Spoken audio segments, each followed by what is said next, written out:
Live.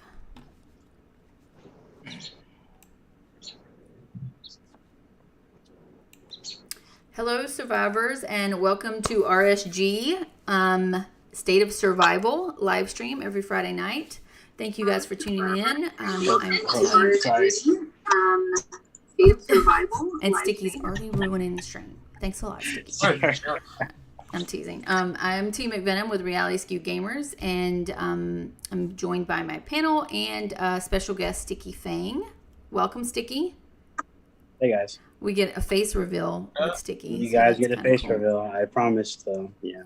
Yeah, we're pretty excited. I think Delete, are we gonna get a face reveal from you tonight? Yeah, probably.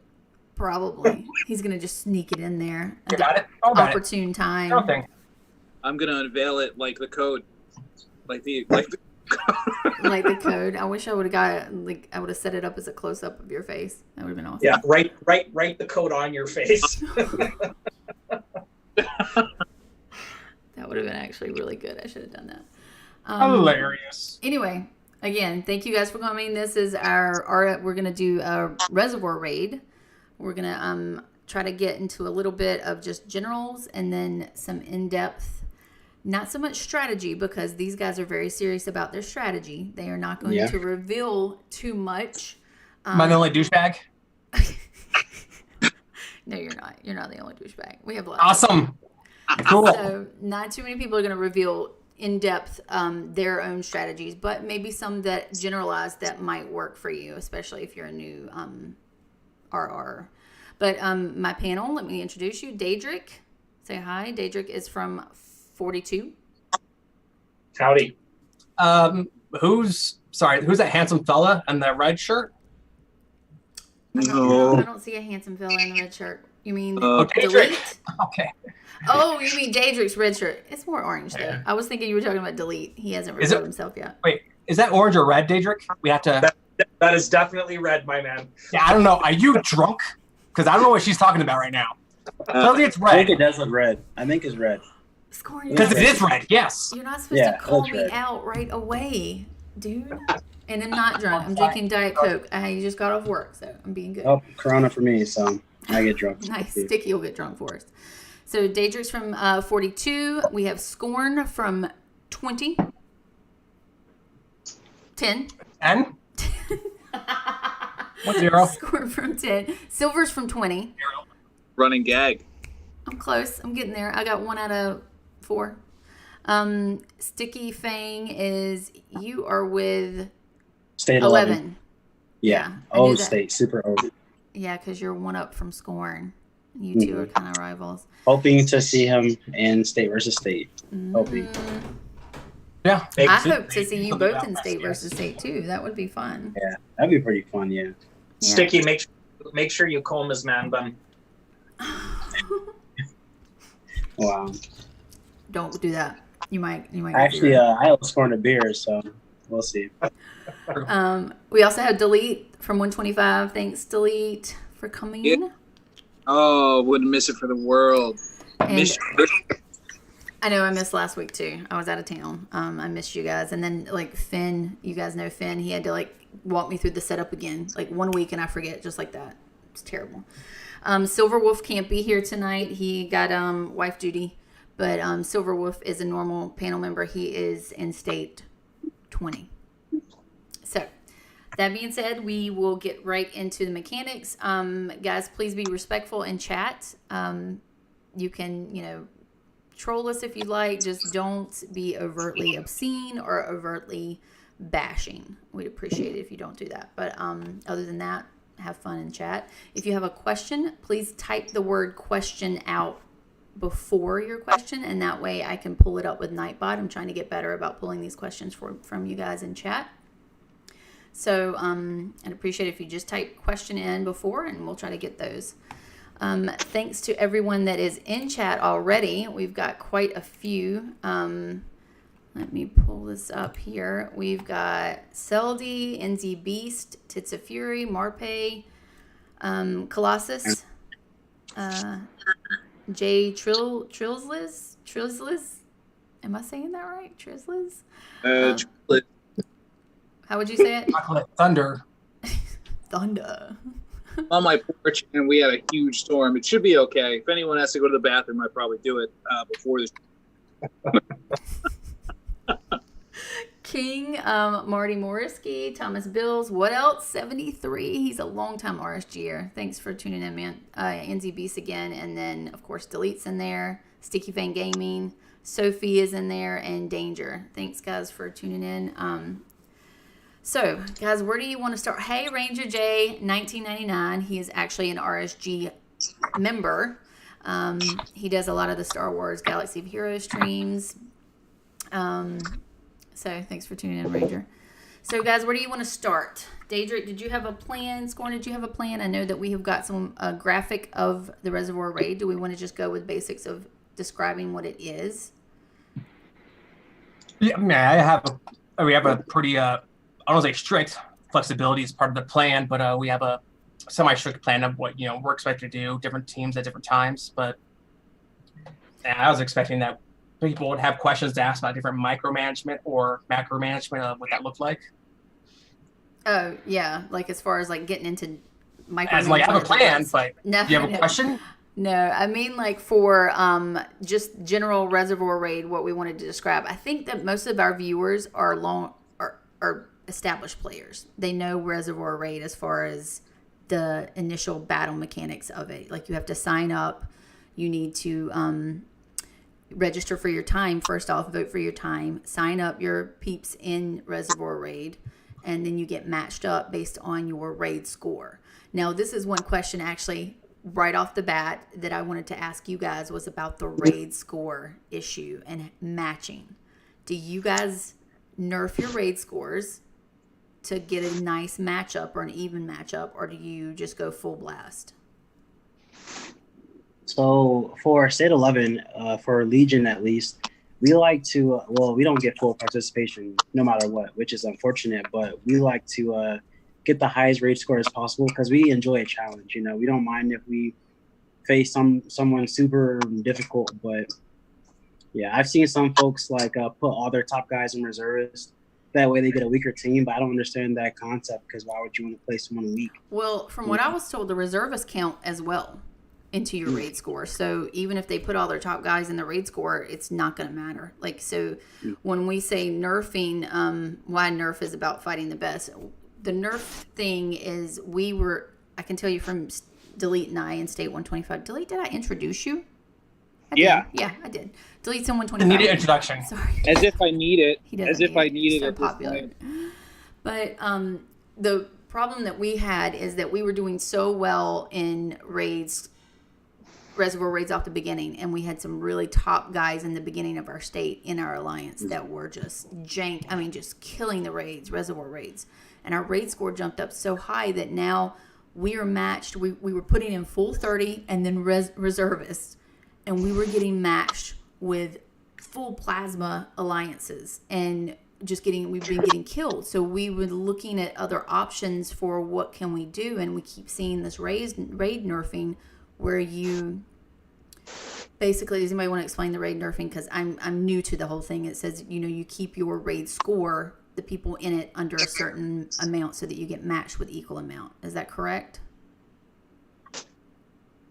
I've never done it, so I'm not sure. You want to say that again? Ask it again? I was listening, but I just want to make sure.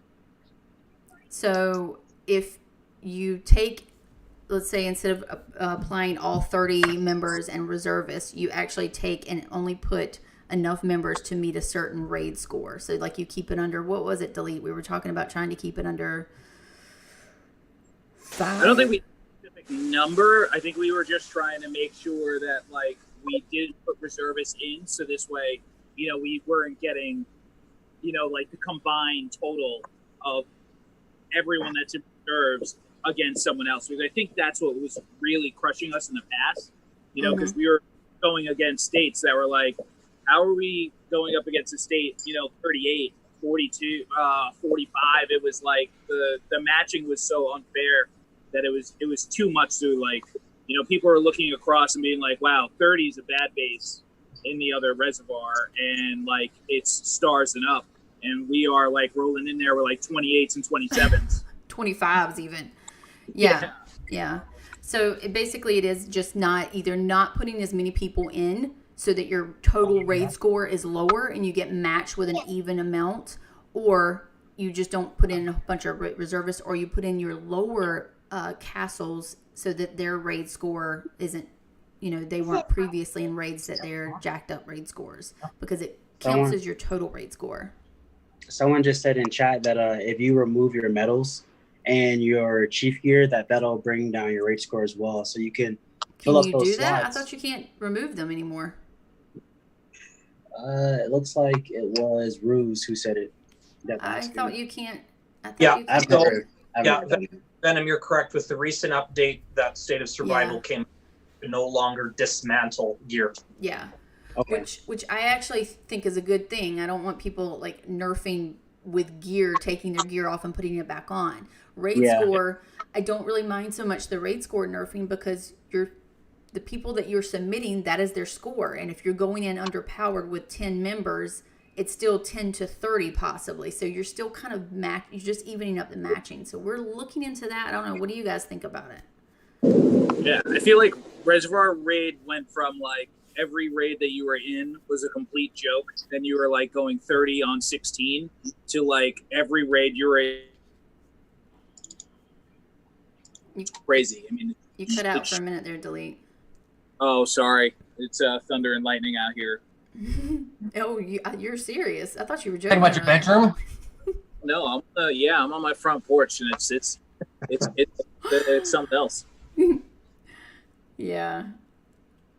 So the thing that what Sticky was pointing to too is that if you register all 30 and all reservists and not all show up on a regular basis, you're going to go against a lot higher people. You're going to go against a stacked.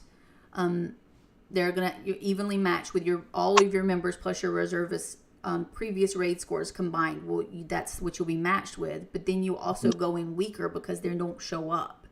So only put in the people you know for a fact are going to show up, because that's kind of what we're struggling with too. We have a lot of people that say they'll be there and then they cancel, or they have plans change, which obviously that's going to happen. You might have one or two, but we're having like 10 things change, and that's kind of a no-go. So we're kind of letting the little guys get in more now.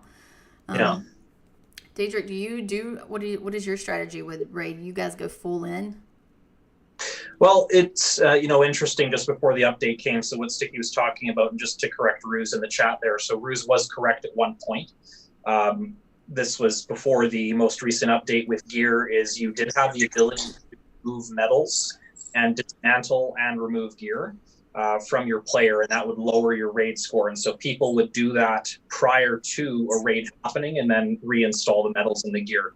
At this point now, you cannot remove any of your equipment or medals, so your raid score remains the same. And obviously, the higher you increase your statistics through research, your raid score increases.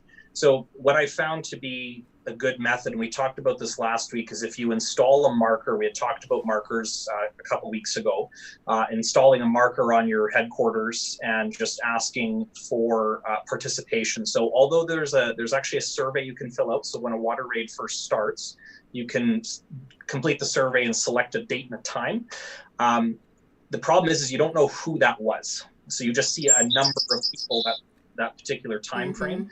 So instead, we install the marker, get people's feedback on who can participate, and then we approach it from a perspective where we'll do 20 primary registrations, and then we'll do 10 reservists. So we still have 30 people, but we're using 10 reservists as the maybes, because if you commit to a full 30 primary registrants and you're not doing any reservists, you don't have anybody who can fill in for you. We've suffered serious issues in the past where half of our team, just for whatever reason, couldn't make it, and there were no reservists on the list, so we couldn't even fill those back gaps.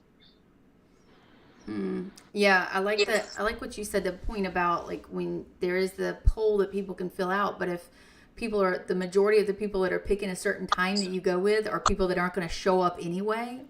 Yeah, Yeah, we might need to switch to using the marker like you do, because I do like that. And somebody else brought up a thing about the issue is that 10 reservists are quite useless when all 30 show up and they just push your rating, your raid score up, and you match with a higher, that you're not even going to be able to use those 10 people that contributed to it. So, Sticky, do you have anything to add to with that whole matching and raid score stuff? Yeah, like he said, it's very difficult because you want to lower your score, but then you have 30 people and then half don't show up. It's like, well, what do you do at that point? You could have had those extra 10 and maybe 1 or 2 show up to kind of fill in that gap. It's difficult, you know. I think one of the biggest things we face too at State 11 is those times you're just so inconvenient because we're so broad from all over the world. You know, some people it's super late. For some of us, it's really early, and then for others, it's like, well, we work during that time, you know, even on the weekends. So it's like, it's tough. Yeah. Scorn, I bet you don't have any issues with your alliance showing up. We don't. When we still, but well, generally, so sometimes we'll still get 1 or 2 people that don't show up. So we fill reservists all the way. Wow. Yeah. I can imagine him cracking the whip. Do you if people are signed up for Reservoir Raid, what do you do if they don't? Do you give them 1 chance for not showing up with no notice, or do you have a punishment system? Depending on their response, but usually we give them, depending on the response, we give them between 1 or 2 chances, or they have to set up as a reservist and show up to get back into as an active member. But we just mark it in their spreadsheet, just oh, ditched out on us without telling us. Jerk. Oh, the retail firing. Mm-hmm. Who was that? Was putting people who was kicking people out of their alliance for doing something wrong in trap, because that's a 48-hour cool. You know, that was Scorn. That's what I'm saying. Scorn's he cracks. You don't have a problem now. You're not a problem now. Everybody's I love this. I'm here all the time. Yeah. Okay, it's not about timing, but still, we don't get people that accidentally I'm logged on last minute and sending a raid because I don't know what I'm doing. Nope. Play as a team. I love it. All right. So yeah, that's the matchup. So I think we were talking about how you get matched up. That's how you would match up, is your total raid score. And a lot of people think it's your last raid.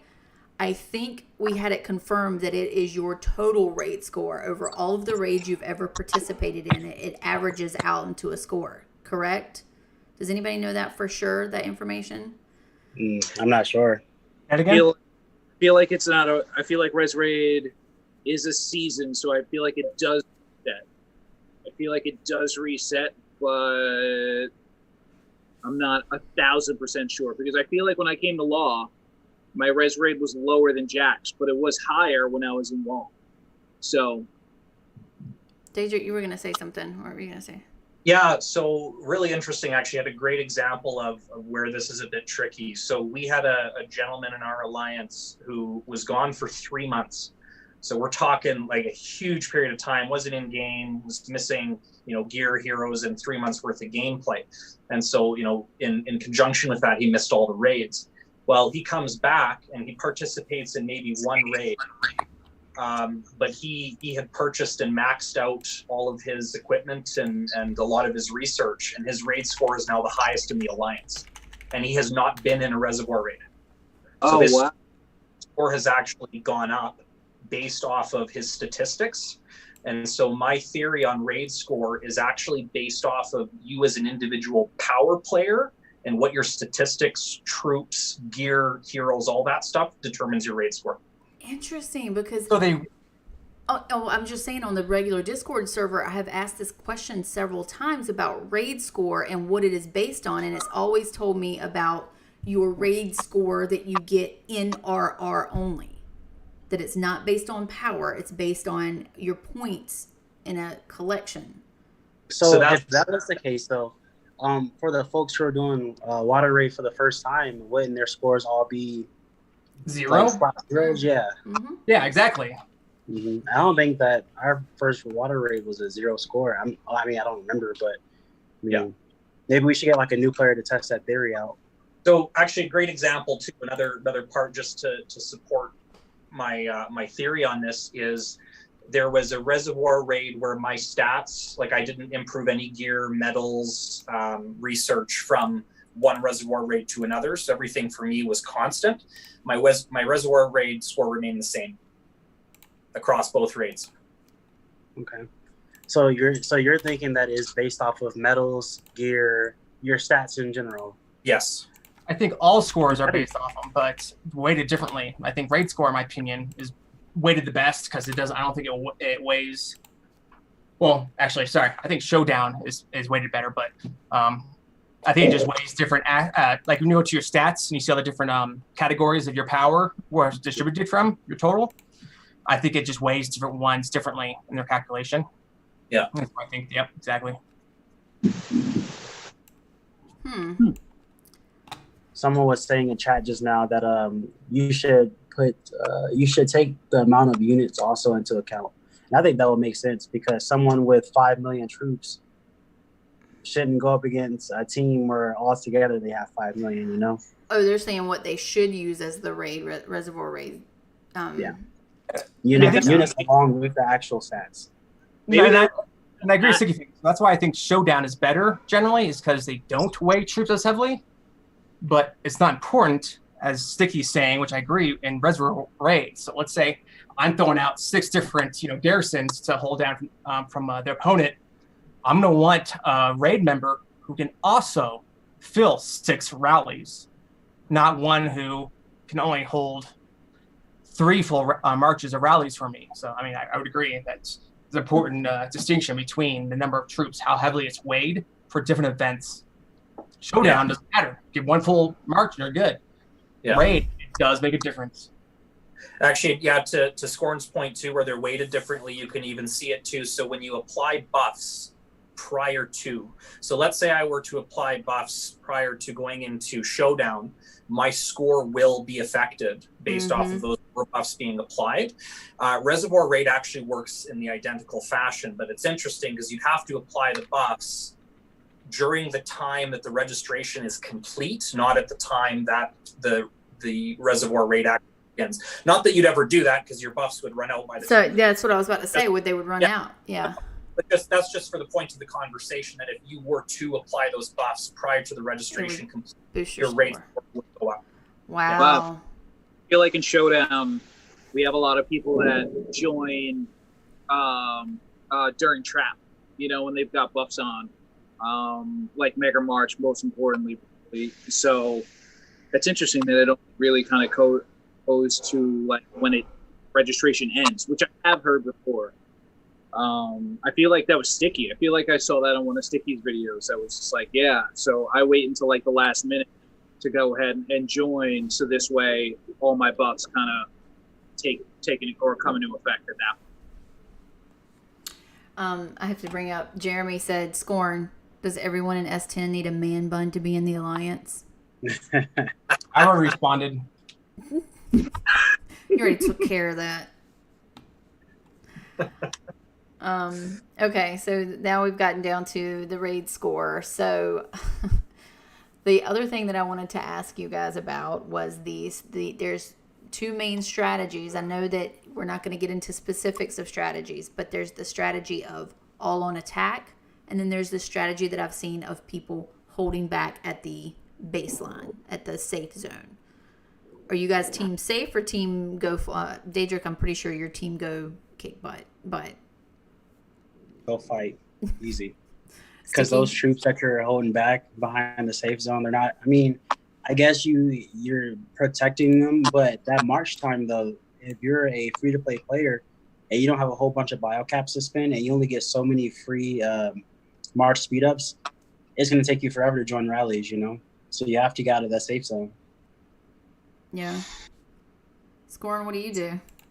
I mean, one of the major weak points of the game itself is that it's too biased towards defensive. I mean, you attack and you defend. Like, defend as long as you have enough of a hospital. Your hospital isn't filled, you don't lose troops. Incorrect. You lose 10% troops only. When, depending on your outcome, attackers lose, any heavily, above heavily wounded. And so I mean, I'm all about defend. So what we normally do is we just finished fighting against, when we were in 7th place, we were going against third place at the time. From their name at the top of my head. It's one of those names that like no one cares about, and didn't really get involved. So I don't know what their name is. But at the time they were 3rd place, and they had quite a bit more stronger members than we did. But they just broke their rallies on us all the time. But then we had LDN, who was, I think at the time, I don't remember if they were a little bit stronger or not than us. We held everything right away like usual. And they were smart, and they found all of our people who were already using their strongest heroes to hold an objective and zeroed them. So that we couldn't hold those objectives anymore. So it's one of those things where defensive is usually the best way to go, but as long as you do it correctly. So in that case, they benefited from being on the offensive, but that's because they had to. They had everything before they did.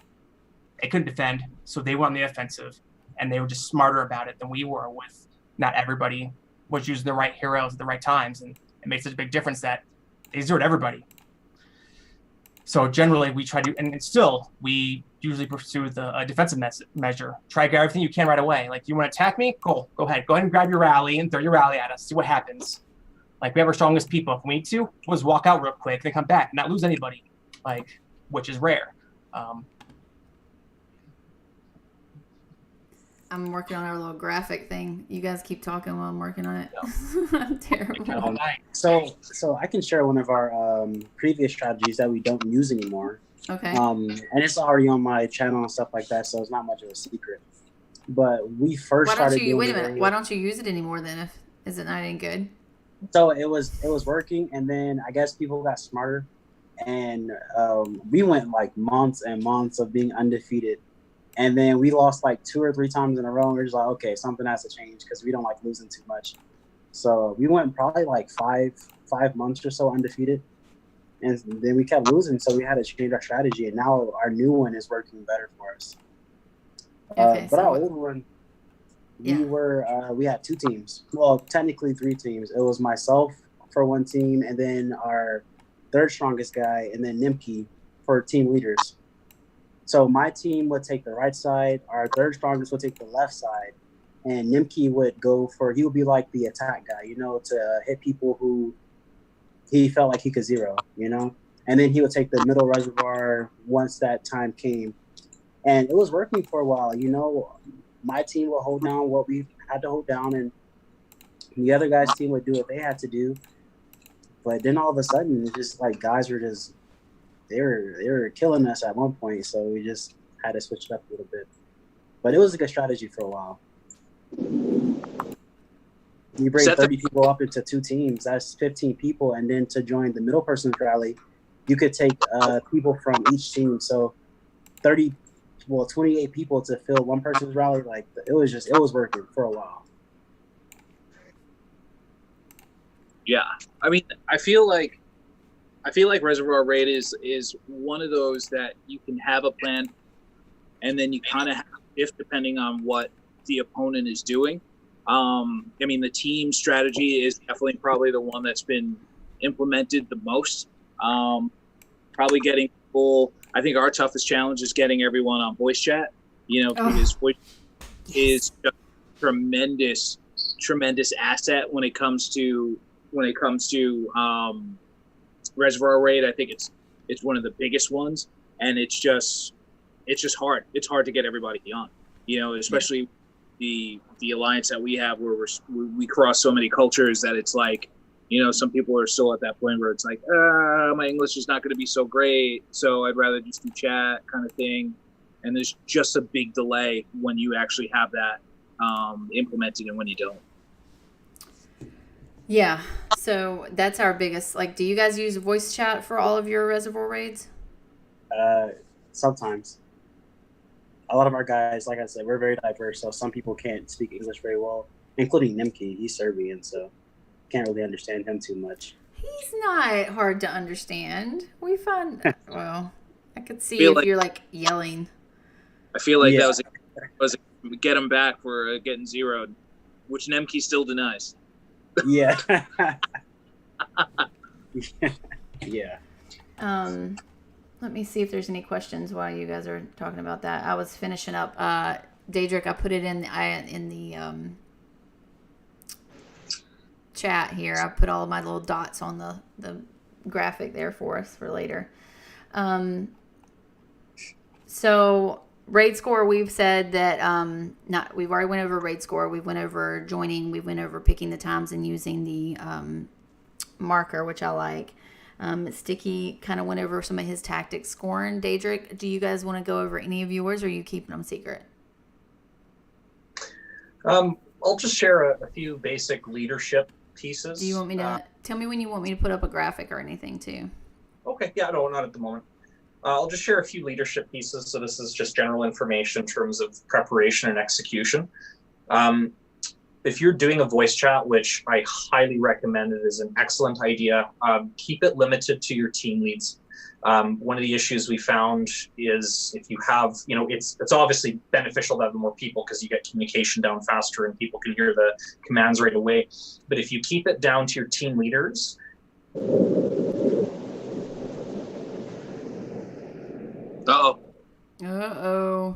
Must have lost him.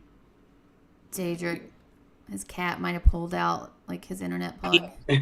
He's totally in hot fire right now. Oh, there he is. There he is. Okay, you went out for a second, Daedric. Where did I cut out? Right when the most important thing is to have a team leader, and then. Okay. No, So, he cut out when he said you loved scoring. Continue. No, just referring to voice chat communication, it's great to have a voice chat set up specifically for your team leaders. It's a great way to have kind of that conversation between everyone leading their individual team in the same chat. Because, if I'm team B and I need team A to support me, I can tell the guy right in the voice chat, hey, I need your team. The cool part in Water Raid is you actually have the ability, when you do registration, you can actually assign a team number to the player in the registration. So you can have team 1 through 4. And then what they have the ability to do is have their own chat. So you have a Water Raid chat, and then you have a strike team chat. You can actually access your strike team chat for that individual team. Great way for team leaders to then communicate whatever's happening in the voice chat to their team, and it prevents a whole bunch of confusion.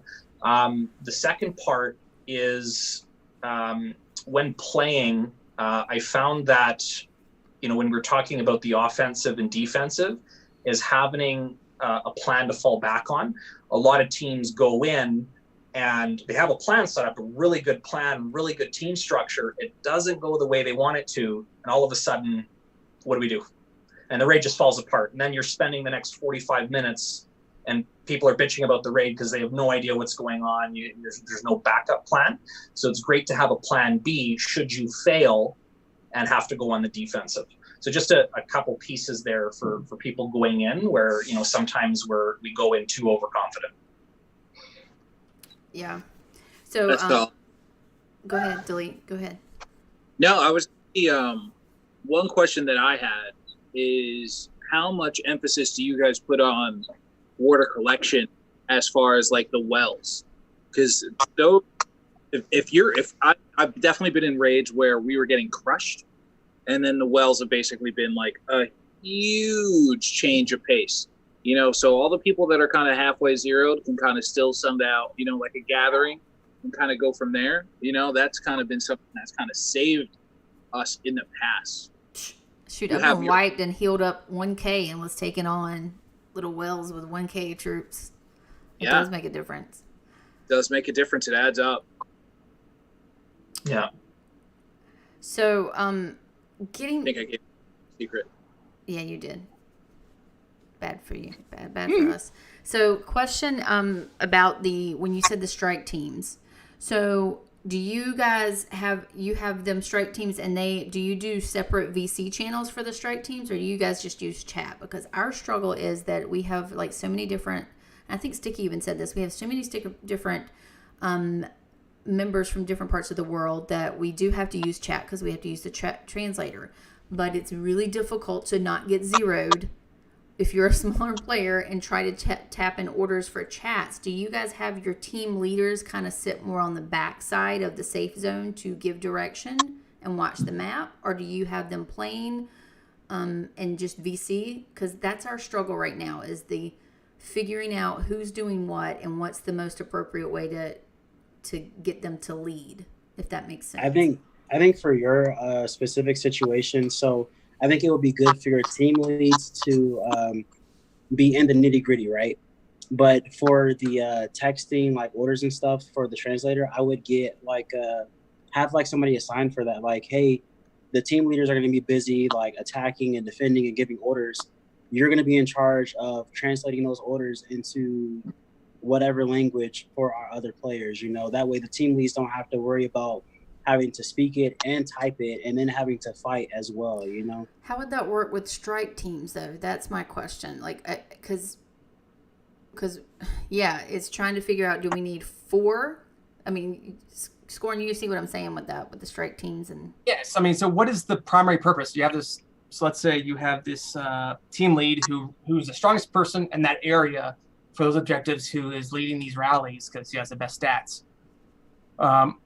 What is the primary purpose? What's the function of the people that are part of that team? They have only one.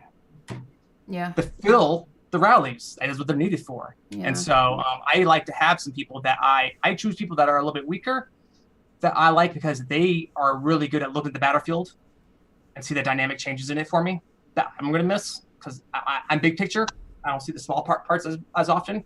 And these are people who are great at that. So I choose them automatically, like, hey, come on in here, talk to me, correct me, tell me what I need to look at if I'm missing something. But generally, fill my rallies.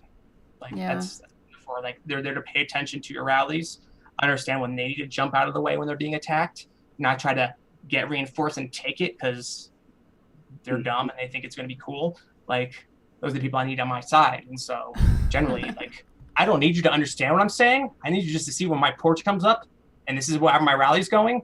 Then you need to just send your troops into that rally. That's what I need. I need you to be consistent with that. It's not people who stop and like, oh, I'm going to be independent and jump across the map.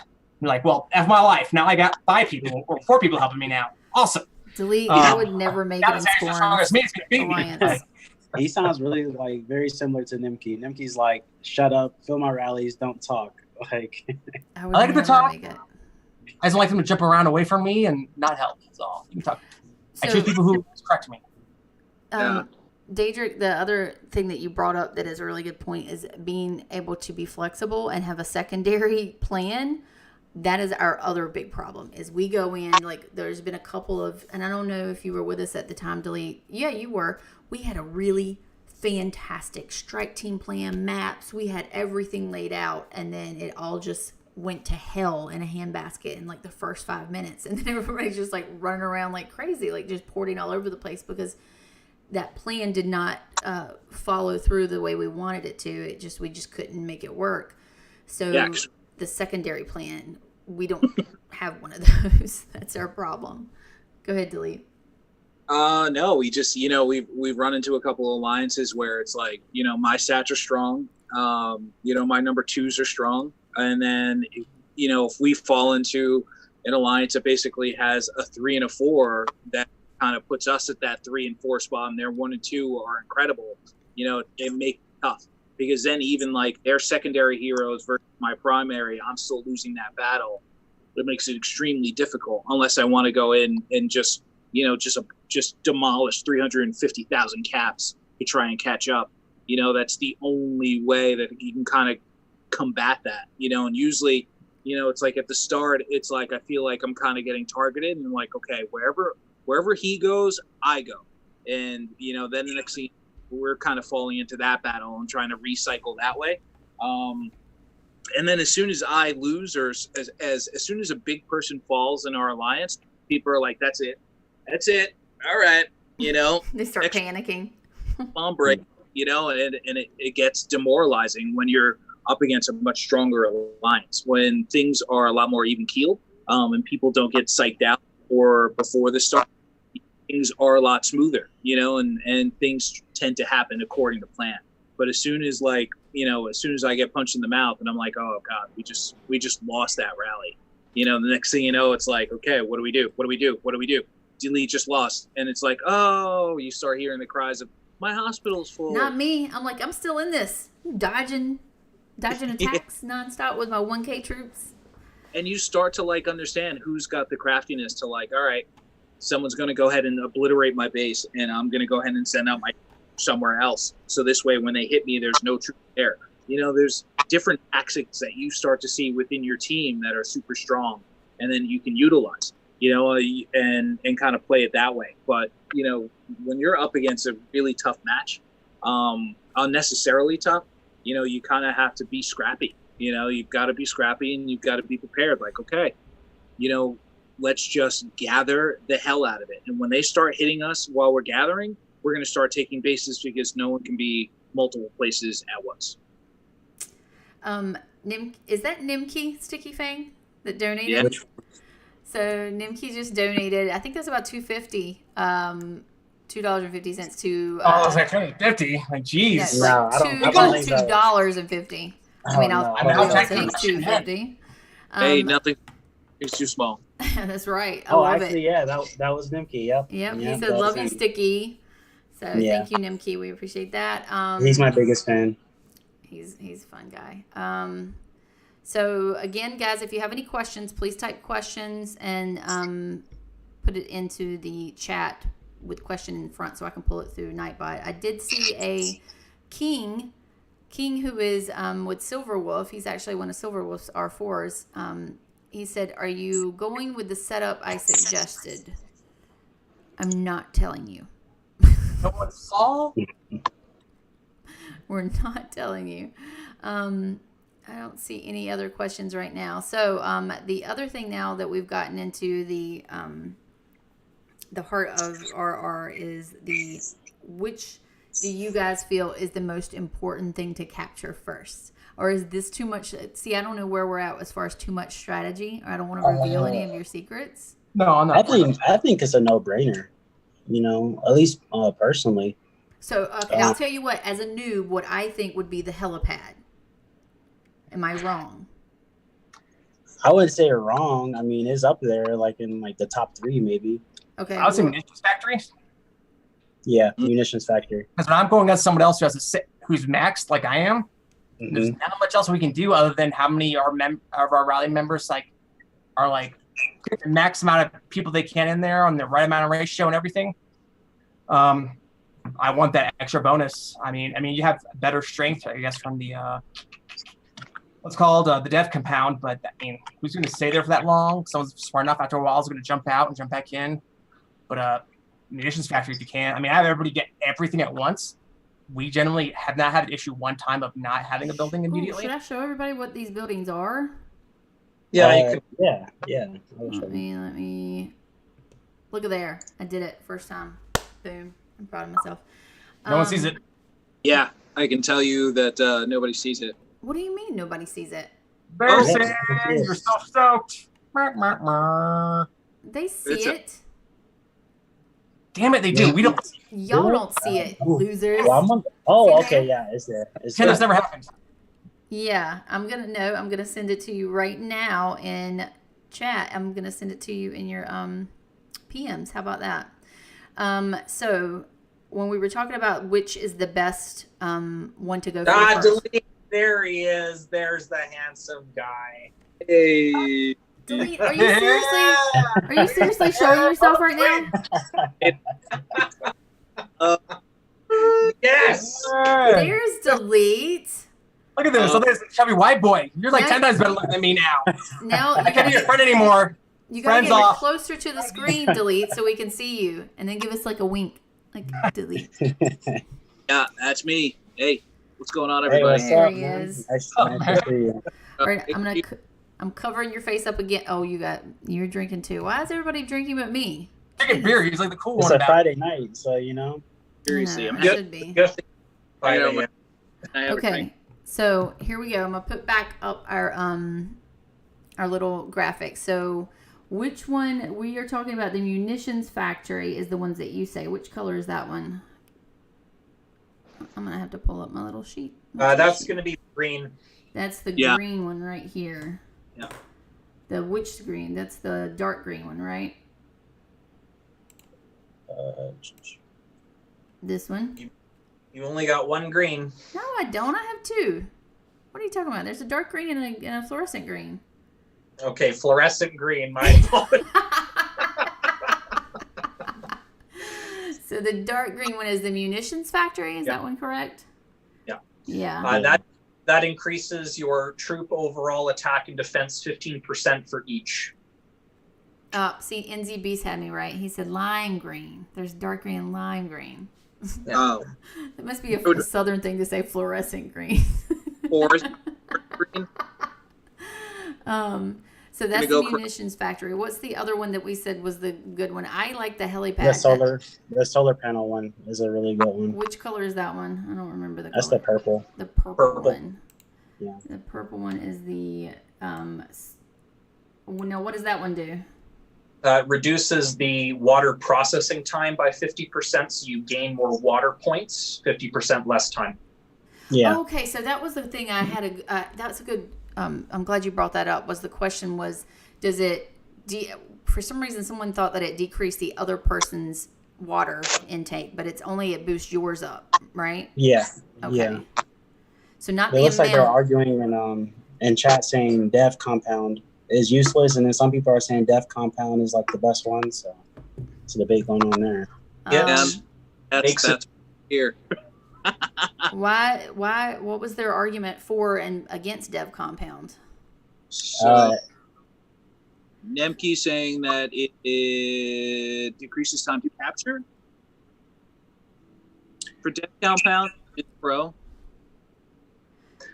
So the dev compound, you have the ability to send the infected march from the description, and it can actually increase its power up to 3 times. So the longer you can control it and you have a recurring attack, it'll kill more troops. So for example, let's say your enemy is holding the center, and you control the dev compound, and you continuously send the zombie march.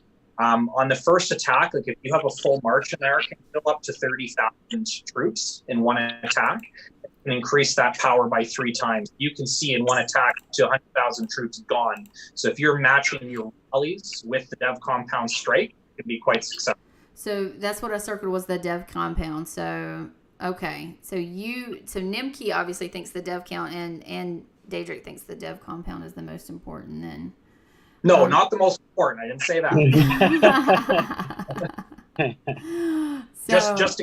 Just explaining its function. Gotcha. Okay, seeing what they're arguing about. Okay, and so then the I think I thought the helipad was like super important, and maybe I was wrong on that, but I thought the helipad was just because it does decrease the relocator cooldown, and I know for probably I guess maybe it means, and this is the helipad right there. I guess for the more established alliances, when you guys have saved up your ports and stuff, but I know this is something we found out in our last Reservoir Raid was that the ports, they cost more in Raid, right? It costs like 3, what is it, 3 so or? It goes up every time. So you use 1 and then it'll go up to 2 and then 3 and it'll just keep increasing. This is your ports that you have in your thing. So this is why I would think this is really important, because I know that we do have a few spenders, but we're not like, we have a lot of free to play that are just really good at hoarding. So I don't want them spending all of their ports on this thing, especially if we can kind of decrease it. So that's why I was thinking the helipad was really good, because it does decrease the cooldown by 50%. Yeah. For and what is it normally, like 5 minutes? It's like 8 minutes or something like that. It's a chunk of time. Yeah, it's a good amount of time. Yeah, 5 every time you port. 5 minutes every time you port? Yeah, and I think I can understand it being important for a free-to-play player or someone who may not have like a bunch of biocaps or a port saved up. Yeah. But would I risk millions of troops to protect it? No. If I'm facing a team and they're rallying it and we don't have, like, if we're really spread thin and there's other buildings for us to go capture, I'm giving that up. They can have it, because it's like, okay, so we have to wait for ports longer. Let's go ahead and port somewhere kind of centralized where we can hit more buildings, and that's just not port at that point. We'll have to wait. They can have that 50%. Like, I'm not gonna fight them for the helipad, and that's just personal. That's just really personal. So I had a question about the dev compound. Y'all were talking about it, and I just saw it in chat. So how much do those attacks that you can send out, how much of the damage do they really do? So Nimki was saying millions. I'm sorry. Go ahead, Deja. No, go ahead. So Nimki was saying in chat that the death compound, if you hold it for the entire time, you can kill millions of troops against the enemy, and that really comes into like helpful play when they're stronger than you. You can't rally them out. You hit them with the death compound a couple times, and then you rally them, and then maybe you'll get the chance to knock them out. So that's why he was saying that it's the most vital ability. I'm not sure of the actual percentages though. Yeah.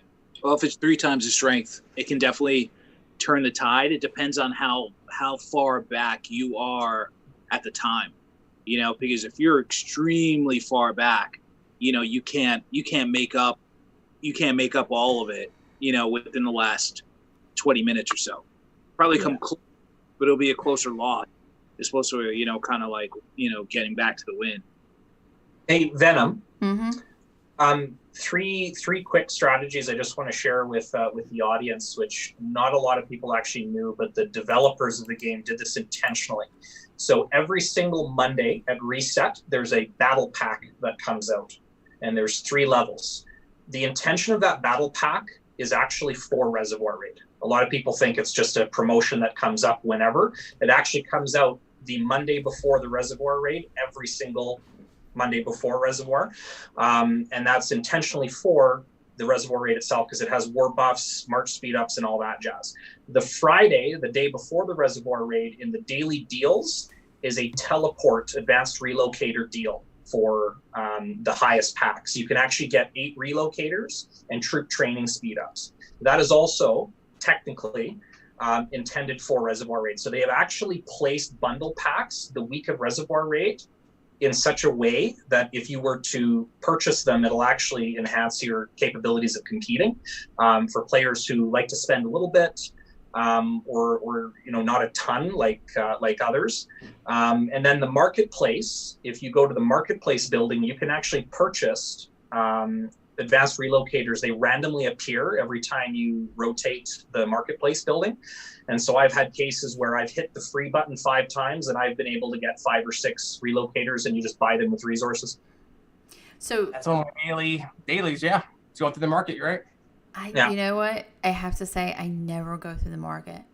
Oh, yeah, man. you should, absolutely should. Because if you have a lot of resources saved up, you can buy speed ups, you can buy advanced relocators, you can buy, there's a ton of stuff you can collect. So if you're a hoarder, if you're a free to play player and you hoard and you farm, holy cow, you can collect and collect and collect. I go there when it's it's a task to buy a certain amount. That's when I go, and I'll just rack up on stuff. Okay, I'll get better about that. So you said the bundle that you were talking about is in the daily deals, or is it in the battle bundles? So the battle bundles every Monday, the Monday before Reservoir Raid, Gotcha. and there's three levels you can buy, and it increases up what you get. And then the Friday, the day before Reservoir Raid, in the daily deals section of your purchases, you can buy a relocator pack. Gotcha. Okay, that's good to know. So so what we were talking about was the cost of the relocators going up. Why did they do that? You'd think that would be something that they would want people to buy more relocators, but if you're spending that much, then I wouldn't jump if it was going to cost me 2 or 3. You know what I'm saying? But if I knew it was only going to cost me 1, I would probably buy more. Does that make sense? Well, I believe it's because, in states like mine, so again, we've been playing for almost a year now. The anniversary is next month. In states like mine, a lot of us are sitting on 100 plus relocators, because with the Alliance, the Alliance tech, when you're donating so much every day, constantly donating, playing and whatnot, all you're really spending is on relocators and talent resets. That's typically the only things that we buy. Nothing else in the Alliance store is useful. So personally, I'm sitting on 100 plus relocators, and that's probably their strategy for us to spend those more frequently than just sitting on them. Because during normal weekly play, I'm not porting anywhere. I'm sitting in my hive all day. So Nimki said, that's not a tactic, it's spending advice. Well, spending advice is a tactic as well. I mean, if you're a spender and you know the right way to spend, I mean, some people spend a whole lot of money and they don't get a whole lot with it. There's a lot that I've invested a lot of money just incorrectly, unfortunately. Right. You know, and it is a tactic. It's not spending advice, because here's the thing: you have Reservoir Raid twice in a month. So if you're telling me that, as like, if you're gonna go out and buy the pack, it's $27.99 Canadian. If you're gonna go out and buy, you're spending $54 every month on just that pack to buy relocators. So it's not a ton. It's it's a lot of money for some people, but it's not a ton. Like, if you're going to game on this game, you're going to be competitive. It's not a lot of money for you, right? So that is strategic advice, because they put those packs there intentionally. So yes, they cost. Oh, we lost him. My heart rate goes out like that. It is. But it's you know what's awesome? Whenever my camera freezes, it's usually in like some kind of like weird, gross face. His is usually pretty good. Every time he freezes, it's not a bad face. There we go. We got you back now. I gotta head out. Sorry. Sun You needs me. froze for a second. I'm gonna head out. Everybody, it's good seeing Bye, you. Scorn. Have a good one, bro. Smile delete. Happy 4th of July. Hey, bro. I still love the man bun, Scorn. Where did I freeze? You said they put those packs in there specifically for, and then. Yeah, they put those packs there specifically for people to buy, as a strategic play for Reservoir Raid. So no, it's not spending advice. It is strategy, because again, if you're playing the game and you're intending on competing, that's a way to compete. And unfortunately, everything costs money, because that's how the game runs. Yeah. He's saying more like spending money to burn on an event is bad advice. If you're going to spend 50, buy something to get you stronger, not to burn an RR. I think that's kind of saying that's you saying that. But if I enjoy RR and I enjoy that aspect in that event of the game, and I enjoy getting a better score in it, then that's good to me. Like, I don't know. What do you guys think? I want to be a devil's advocate here. So thinking from a freemium player, like somebody who maybe like doesn't spend as much as someone like Daedric or Nimki or any other top player, maybe spend like $20 here and there. I would suggest more of like spending money on things that they can't take away. Water Raid is an event that's going to happen every 2 weeks, right? After the event ends, like, what did you get? You had a fun time. I get that, and it's an hour long an event. But when you rather spend that $20 that you can rarely spend on something that's more permanent, like hero gear, chief gear, something that won't get taken away until some update drops and it becomes obsolete. So yeah, I think Daedric was more talking about someone that is a regular spender, and this is just one of the spots that you don't necessarily look for on Mondays and Fridays. So I want to devil's advocate that. How many $20 purchases do you need to make to get a piece of chief gear, to get a piece of hero gear? Right. So at the same time, right? Like, if I'm getting on a couple times in a week, or I'm getting on a couple times in a month, because right now you're talking about the player who doesn't spend a lot. So considering how long it would take me and how much money it would get to get that piece of gear, I, as that player, would rather spend it on the event, because I know I'm going to have fun, and that's why I'm playing. Yeah, that's a good point. I think there's also a big difference between the rally setter and the rally joiner. I think that's just bottom line. Like, if you're a rally setter, you kind of have to, and you've already committed to spending, and you're going to spend because you just want to, you kind of have to, buy things that actually will benefit you most. And that's one of the things where you can't really get those. Like, I don't know, like, I felt like we had our attack on our hive, and I used like the 50% speed ups to go ahead and reinforce, when I saw a rally going to a base. And that was like the difference between winning and like stopping the attack, or to losing and just being crushed. So, that's where I put that. It's Reservoir Raid. If I was going to sit behind the, you just said Wade. Oh yeah. Come on, I was on a roll. Jeez. I'm sorry, I can't help it. I love you. I'm sorry. That. So, for RR, is that better? I mean, there are definitely critical pieces that if you are a spender that you should buy on if you want to have a bigger or better chance to kind of like increase your winning. That's just kind of bottom line.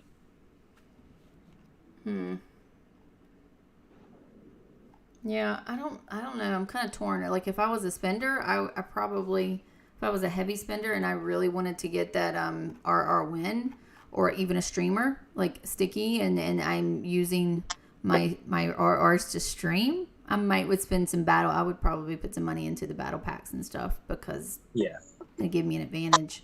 But I get what Nimke's saying too about like just if you don't spend but $20 a month, probably not the best one to buy. But in terms of us talking about RR and having fun in it, I think that's a good thing to note where that is, because I didn't even know those were there.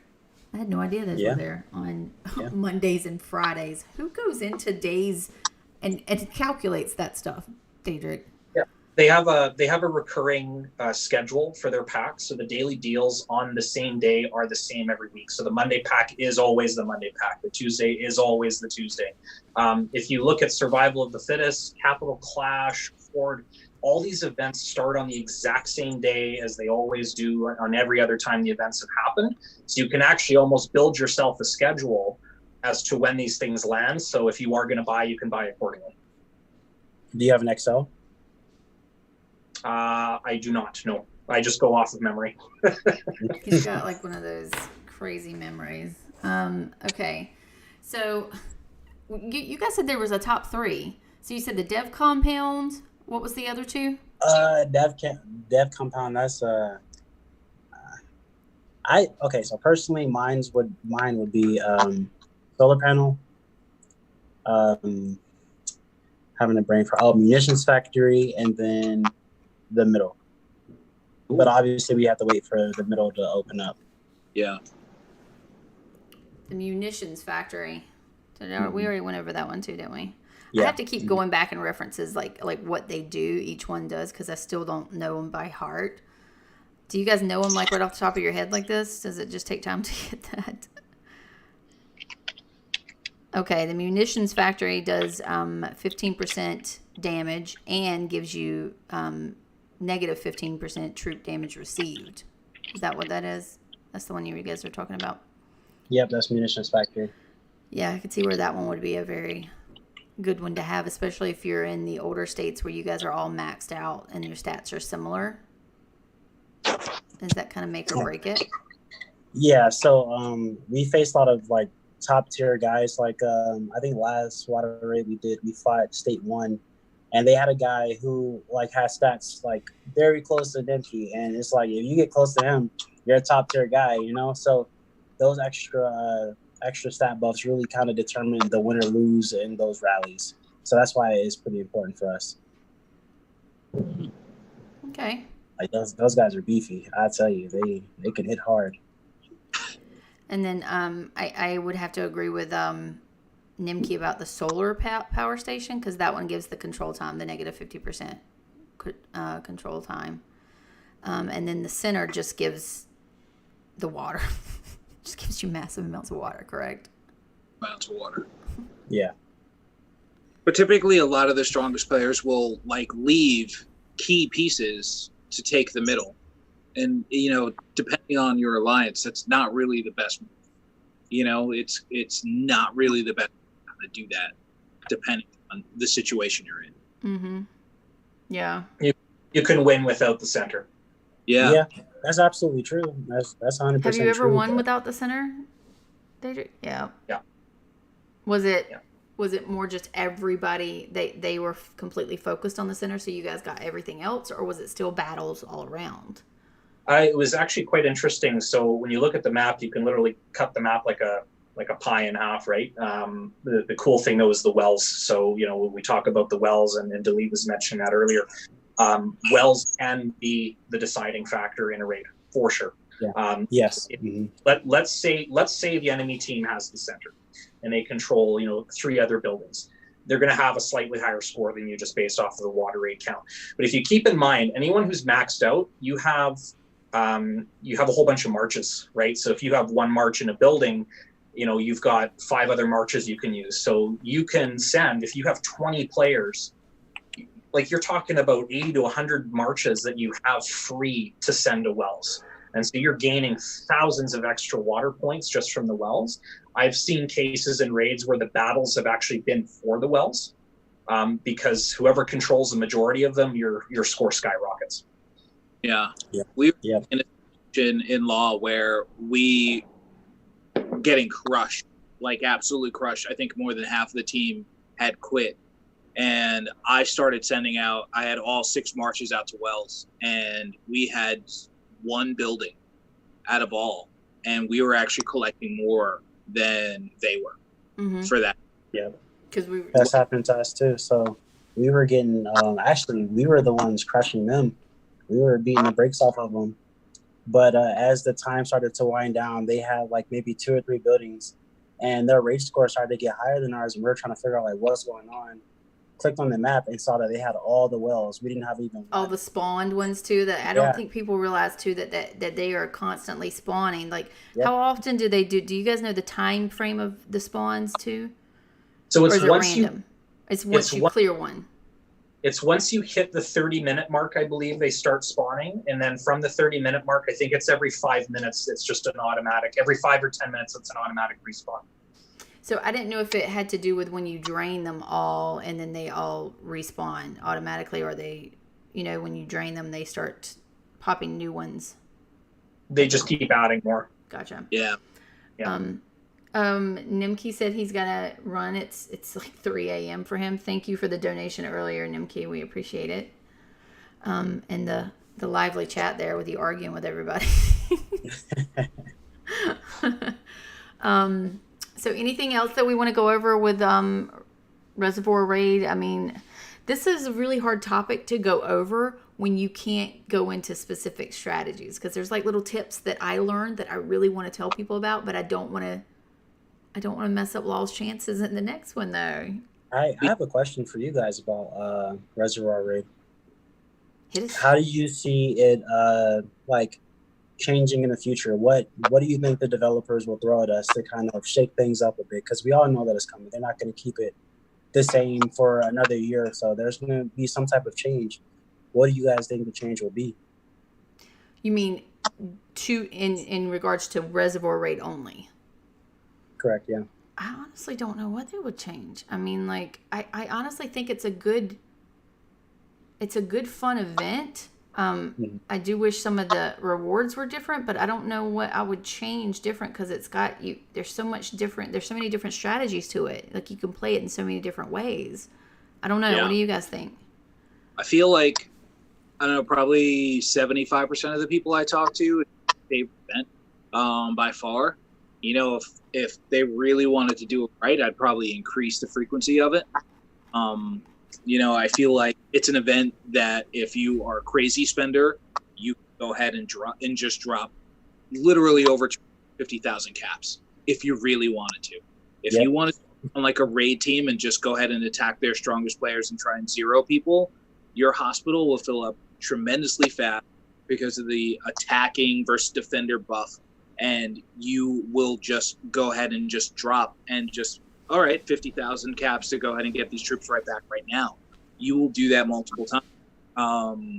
For the regular player, I feel like if you're so close and that person is like not a spender, I feel like that's the one event people might be like, you know what, maybe I will drop it. Maybe I'll just go ahead and use my like speed ups on an event that ends in 20 minutes and everything goes back to complete normal. If I was them, I would increase it without question. Especially an event have a pack specifically for. Daedric, do you have an idea of how you would change it? I saw one in chat that I want to bring up, but I don't know if you had one. Yeah, so for those who are gamers and other consoles, I'm going to use Battlefield as the example here. Battlefield is a game mode called Rush and Breakthrough. Mm-hmm. I would like for them to use that concept where you actually have different components of the map. So actually you're putting an expansion on the map. So you have various locations that you can actually break through. And so the time limit remains the same. You have an hour and the concept is the same. You're still collecting water, whatever the case may be, but you have the ability to actually push your opponent back and forth into different areas of the map. It gives people a bit more of incentive in terms of the creativity component. And you're making it, you're now actually forcing it to be a defensive and offensive game because you're required to break through different components of the territories. Oh, interesting. That would. I don't know if I'd like that or not. Honestly, I don't know. If you would have to have played a game, and Battlefield is just one example, but you'd have to have played a game that has rush or breakthrough as a game mode. So you understand the concept.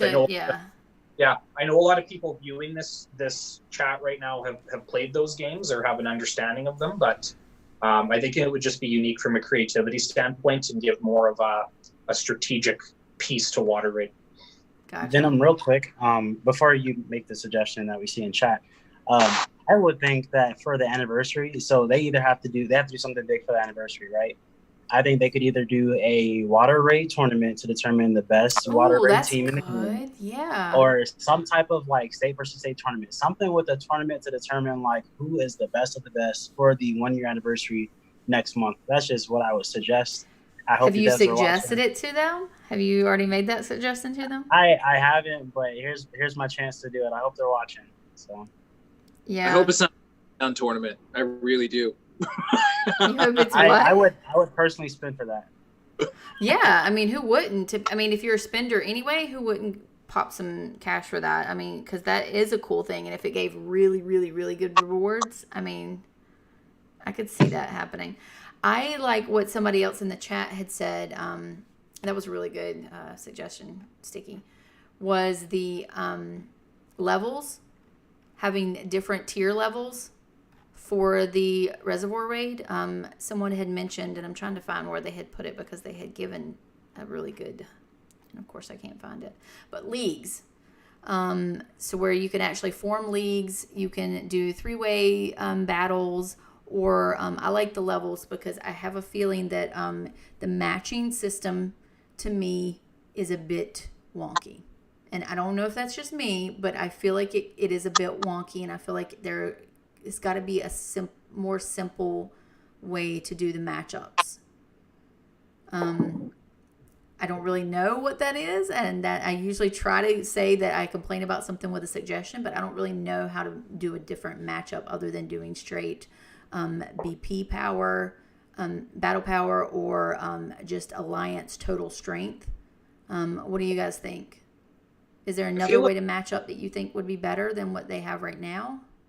I feel like the algorithm has gotten stronger, where it's rare that you go completely undefeated in Showdown, and it's rare that you go completely winless. Yeah. What is the algorithm for Showdown? Does anybody know what that is? I think it goes off of your win-loss record, I believe, because right now we're in we're like platinum. We're like platinum 1 or something like that, and so we're only facing other platinum 1s and stuff. So it's people that we've fought maybe 2 or 3 times now. We fought Scorn in his group like twice. So. Yeah. I don't know, Daedric, you got quiet on that one. Yeah, I think leagues is a great idea. I won't quote other games just for the sake of keeping this SOS promoted. But we can still talk about other games if we find that for them for reference. I mean, yeah, sure. So Rise of Kingdoms, I've mentioned this one to you before. Mm-hmm. Rise of Kingdoms, huge game, has a league system, and they have people ranked by score. So each time you lose, you actually lose points, and your score goes down. So you're not constantly forced to face people at that level. So let's say I'm at 10,000 and I verse another 10,000 and I lose 1,000 points, and I'm versing people in the 9,000 category, right? So you're not constantly being bashed every single week. There are alliances who literally lose every single week, and it's demoralizing, right? Because it's actually not their fault. They've got a plan together and they've got participation, but they're just facing people who've got 3,000 higher raid score than them. So yes, there's a score in place, and Delete's right, their algorithm has gotten stronger, but they need to actually categorize now alliances in different pools and match them up that way. And ironically enough, they do that in Showdown. So yeah, I think you're onto something with that, with like actually having leagues where you're like categorizing and you're going for something. You're because we push very hard in Showdown. Like we push hard. Is it Throwdown or Showdown? Showdown. I think you're talking about Throwdown. Throwdown. We push very hard in Throwdown, but we have like those tiers that we're trying to reach, and then we can drop out of those tiers. Like it would be cool if we had those kind of that system with RR though as well. Like a trophy system. Similar, but like better rewards if we can get it to a higher tier. But if we don't feel like playing at that tier, we keep, we're kind of not pushing so hard, but we're still getting evenly matched up with people that are in that play style, casual versus hardcore versus ridiculous. Place in the top tier, kind of having that. Yeah. Somebody else in chat, I think it was Bean. Bean said, what about if they capped the troops for RR? Oh, I don't know if I like that too much. Nah, you're talking to the wrong guys here. Yeah, this is not your audience to say that. Because then strategy changes. All you have to do at that point is like, all right, get your biggest guy. Let's start zeroing some folks. We know how many troops they have. So. Yeah. The game is all statistics based, right? So to Sticky's point, you just get, okay, let's just take these 5 guys and wipe out all 30 of their players. And exactly, easy. I'm like, game is over in 5 minutes. All right, guys, everyone else come on in now. They're all gone. Yeah, nothing makes you click heal now more than that, right there. Oh, it's only 30,000 caps. Oh, all right. Let me try to pull these Nightbot questions and see if anybody typed a question. I know we've been doing one more suggestion for the developers. Oh yeah, go ahead. Game-wide, state versus state, just one time, just once. Like make one state, like state, and have everyone come in, and whoever wins is like the president of the game. Just one time. That's all I want to ask. I think we Game of Thrones, Mobile Strike, they've all done it. It's possible. It's like a super government, I guess, super capital. Well, this is what I had actually had this discussion with somebody else in our Discord, our state Discord. They will, any kind of game like this that does this, like Game of War, Mobile Strike, they release state v state, and then after that's been out a while and it starts to, lose some of its luster, then they pull in that the big global fight. So I think we'll probably get there. They just got to release state versus state for everybody, though. I mean, because but so King of Avalon and Zeta don't have that the giant. They don't like global. No, they don't. And those games have been out longer than any other ones. At least I don't think King of Avalon does. I know Zeta doesn't. Is it same format as this game though? Like some of them. Yeah, it's made by the same company. Ah, interesting. Kings Group and Fun Plus, they're the ones who make the game. So they seem to have learned from those different games, and they want to make this as like their ultimate game. So I'm hoping that they realize that that's something that would, like, you'd be surprised how much money people would drop. Like I've had friends in Game of War dropping 20,000 just for that one event. Like crazy. Totally. Somebody said that if we try to do a global, that the servers wouldn't handle that. Well, you can, like I think Bean even said it. You can fix that. That can be tweaked. But like I said, we still need to get state v state out. Like we all got the announcement about the state v state. And I don't mean to switch the RR talk over to us complaining, but this is a big deal, guys. People are waiting a long time. Any devs or anybody that's watching, state v state is very important to get this out to everyone as soon as possible, because the more that Daedric and Silverwolf and we and Delete see that we're not getting it, the more irritated and the eyes start to wander to other. I feel like people are starting to hate seeing survival of the fittest. Yeah. It's tarnishing that. Like when you see survival of the fittest go up, you're like, oh, fuck, miss it again. What do I got to do? I don't need any more Zoe frags. Okay, I am done with my Zoe frags. Yeah, it'll be Zach next, so don't worry about that. I still need Start those releasing frags. Tag, because I'd like to see where I'm at comparatively to a lot of other people who are like, oh, look at that. You zeroed an entire alliance for no apparent reason. Or something along those lines. I would really like to see those achievements kind of pop up and be like, oh, this is soon to come. Yeah. So I think what was the other thing that we were talking about? Whoa, the other suggestion would be like similar to Reservoir Raid, just to have like a big sandbox mode.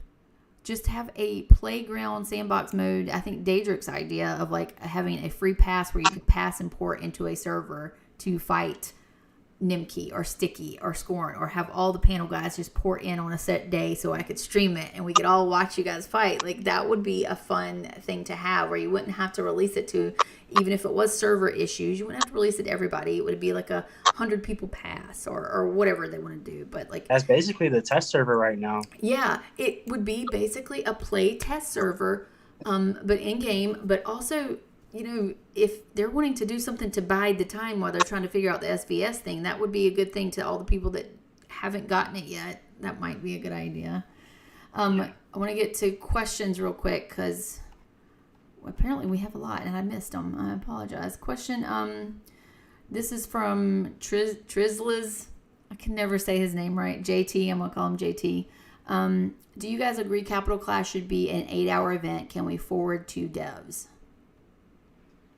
No, they don't agree. I don't like the long Capital Clashes, but they like 4 hours max. 4 hours. You think 4 hours, Sticky? 4 hours, because 8 hours, that's not long. And matter of fact, while we're on that topic, can we might change the time, man? It's 3 a.m. my time. That's just That's funny. like at least like rotate the time, because waking up at 3 a.m. every 2 weeks is rough.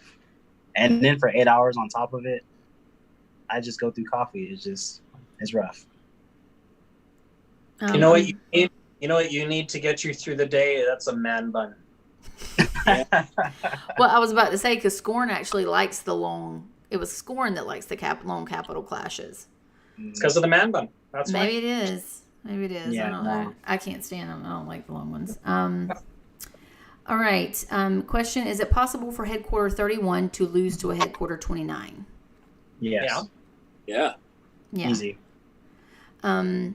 Zenith, from your experience, do you think if NBS first in Showdown and LDN second in Showdown get matched against each other, NBS will lose their throne? That's I a don't know. shot. I don't know what to say. Is that a troll shot? Is that what that is? Showdown's kind of a coin flip anyway. Yeah. Yeah. It really- You go left, right, middle. Right, let's go left, middle today, or let's go left. Yeah. And like it's a coin flip. Okay.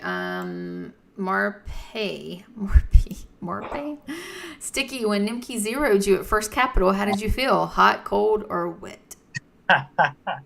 I was asleep, and so I woke up when it happened. I woke up and I was like, oh man, that's Hey, the pack offer you when you get zeroed is actually a really good deal. I will tell you. that first zeroing pack.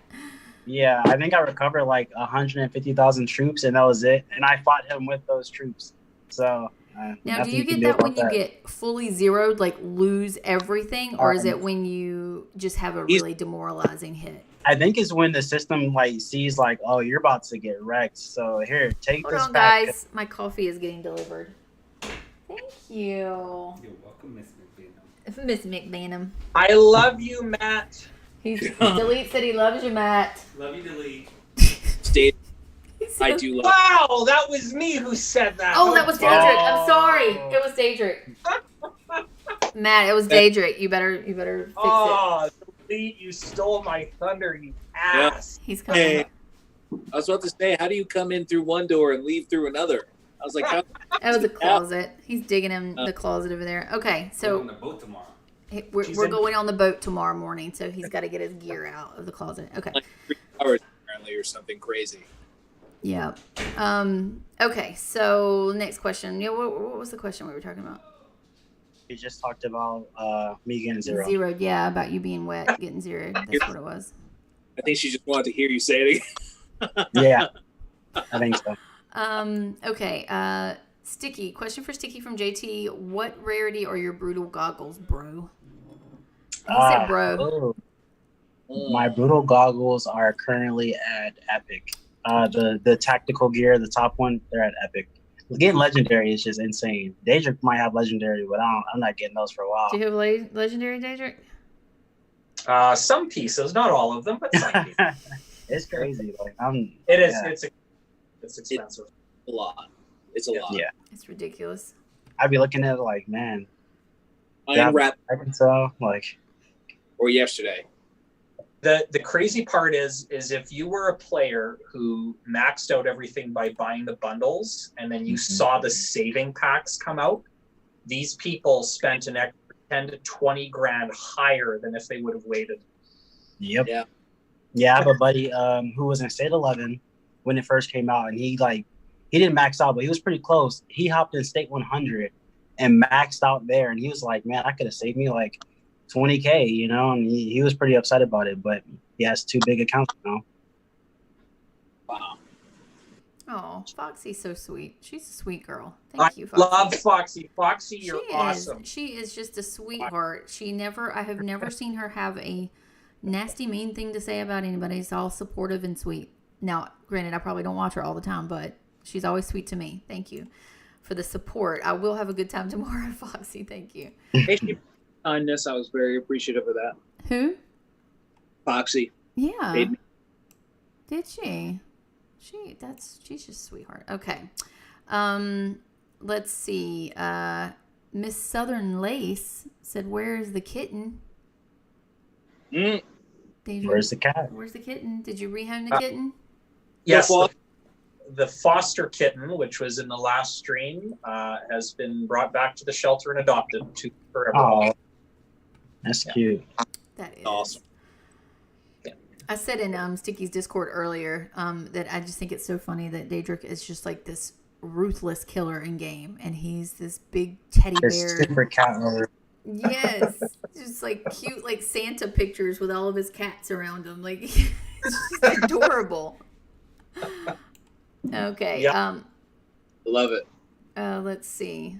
And the same thing with Delete. Delete's like this big baddie in the game, and he's like, I see him with his kids all crawling all over him and stuff. He's just a nice, sweet person. I'm just a little sweetheart. That's all. Whatever. You're too nice. All right. NZ Beast. Question: do random ports work in RR? Yes. I feel like. I don't think. Maybe. I think it's a I haven't ban. tried it. No. I don't think they do. Because I think there's only a limited amount of things you can get to in your bag. I thought they did. Maybe I was just regular porting around. Sounds like me. No, so maybe it was. So if you go to your backpack, you'll notice that if you access your backpack during Reservoir Raid, it actually eliminates all your stuff in your backpack that are not Reservoir Raid related. Yeah, So yeah, that's what I thought. You'll notice that the random ports are not in the backpack when you play Reservoir Raid. Yeah. Gotcha. Okay. Let's see. Ruben said, how many teleports on average do you guys use? 20.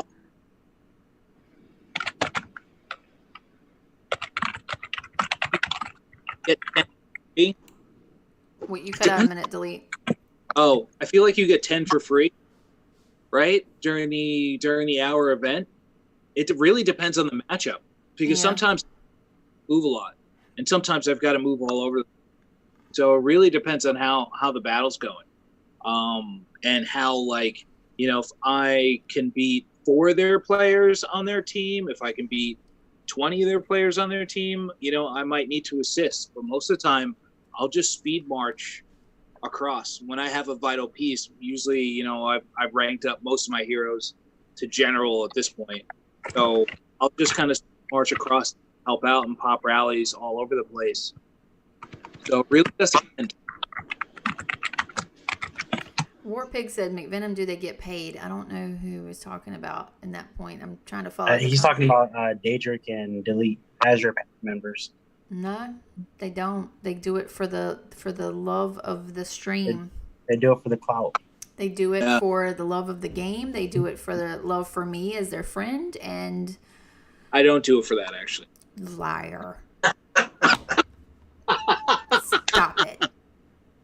Got her. Better Ma, than the lions. loaf.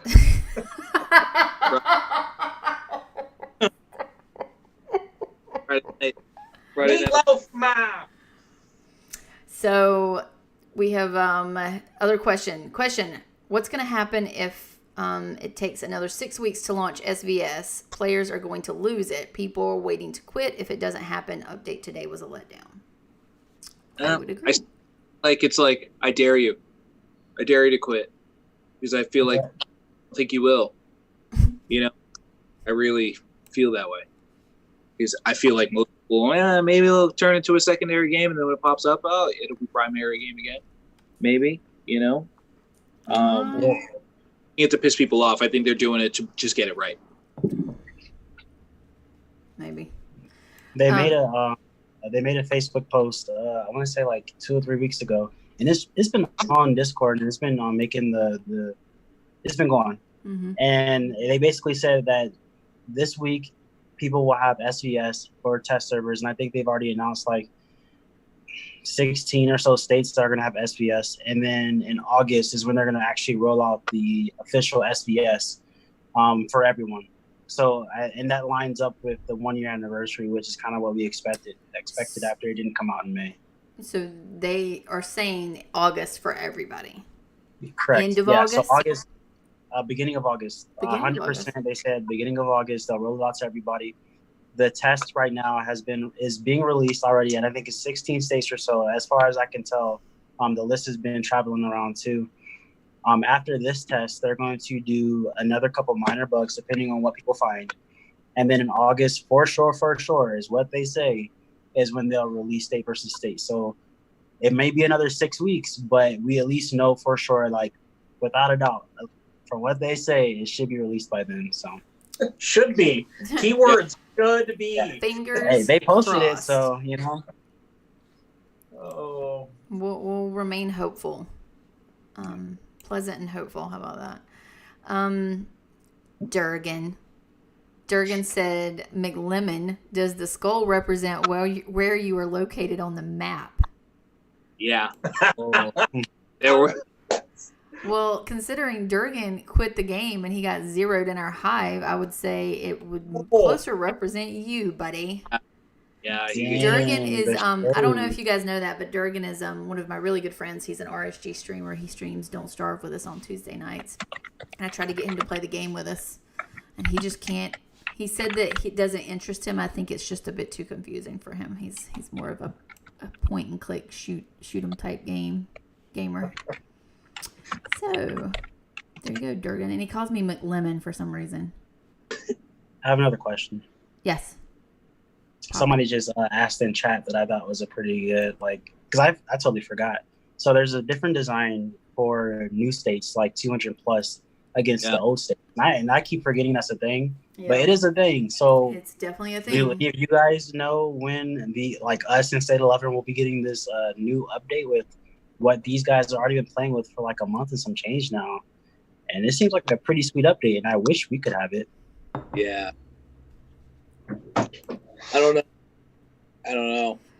The issue for matching as well is you could not put a state on the old software against a state on the new software, because a state on the new software has different alliance technology than the old states. So the new states have speed up technology, which we do not have. So it wouldn't make sense, like if they would have to cut and put a barrier in between who they're matching.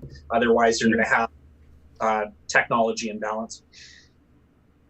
Yeah, I still think that's some bull. I mean, there may be a reason behind it. I don't know, but I mean, it is a little bit annoying. I've heard some guys in newer states have been able to like boost up very quickly compared to some of us in the older states where it was a little bit more difficult. So I guess that's a little annoying, you know. Mm-hmm. Does anybody know what states? Somebody asked what states and how are they integrating only and new design. They say that it's a beta. They say that they're testing in the new states, right? Correct? Is that what they told us in one chat or another, that they were testing in the new states? Yeah. States at 225 plus. 225 and plus. Yeah, I feel like the number where like the new buildings, the new farm that's like on like the test beta server. I feel like that.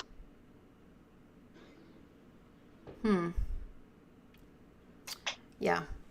It'll be. So with that though, so they say they're testing it, right? If they're testing it, like how do let's say the tests go bad and they don't want to integrate that into the old states. What do you do about the states that already have it? Because they're so new. You cut them back. How do they integrate? Like, I don't know. It's just typically you test things out on state number one, like they're the guinea pigs, and they know they are. But to test it on brand new players who are able to just reap these benefits, and we just kind of suffer, it sucks. Just in a business model, you want to test know what your spending habits of 1 through 50 are. You know spending habits of 50 to 100 are. You know spending habits, so on and so forth. Then you don't. You know, if you can go ahead and test the game to see how much that alters the spending habits, to see if it increases, quickens the pace, earns more, spend later or earlier, that makes a huge difference in the game. So I could see why they did do. I can't see why they are taking so long to either make a decision on whether they just need to go ahead and revert the game and give people caps and, you know, here's 1,000 ups, you know, general speed ups, to like why they haven't brought the older states up to date to kind of make that decision. That's a different animal. You know, either they don't feel like they have a long enough test amount, or they just, I don't know. There's really not much to go on as far as why they would do the certain things that they're doing right now, or at least allowing, like, you know, because there are people that are like, I will allow you to cut my base 3 levels to jump to a new state. Without question, they've done that. Or pay caps to jump to a new state. Me and my, or just me, myself, to go ahead and, you know, either start just that much shorter or even equal like there's in that state and regrow. You know, there are people that have done that. So, I mean, it's a thing. So somebody wrote something good. But if they change the new states in our config, then players will rage in the same way they would if they made our states like theirs. So I think what he's saying is that old players will rage if they change it to, if we change it to that new configuration, or if they change theirs into ours. We're going to have ragey players on either side. No. Only benefit for the new states. It's only beneficial. If you look, because I actually in Sticky's Discord, I posted all the pictures as I was getting them from some who was in the test state, and there was nothing but good, like nothing but good stuff. So if somebody was complaining as an older player, they're complaining just to complain at that point. Like you said, is leaps and bounds better than what we have currently? Yeah. I think what my biggest issue is why did they only do it to the newer states? Why didn't they do and pick the same way they did with SVS and pick a couple of different states to really just say, okay, we're beta testing on you. And that way they get a better gauge of a feedback too. Instead of getting just new player feedback, they'd actually get some older player feedback on whether these are good features or not, you know? Yeah, they should have beta tested it with states 1 through 40. Or even just a smackling of all over the place, you know, but at least have some older players in there. Sticky, you were going to say something? Nimke feels like they've given up on the older states. He feels like... I don't know why. They're still spending like crazy beasts. Well, you also had to think we're definitely not spending like some of these new guys. Like, Well, true, I have yeah. some friends and then there's folks in the newer states. Like, I think there's a guy that I know in like state 212 or something like that, and he said that they had a guy who was 100 million power in like 16 days.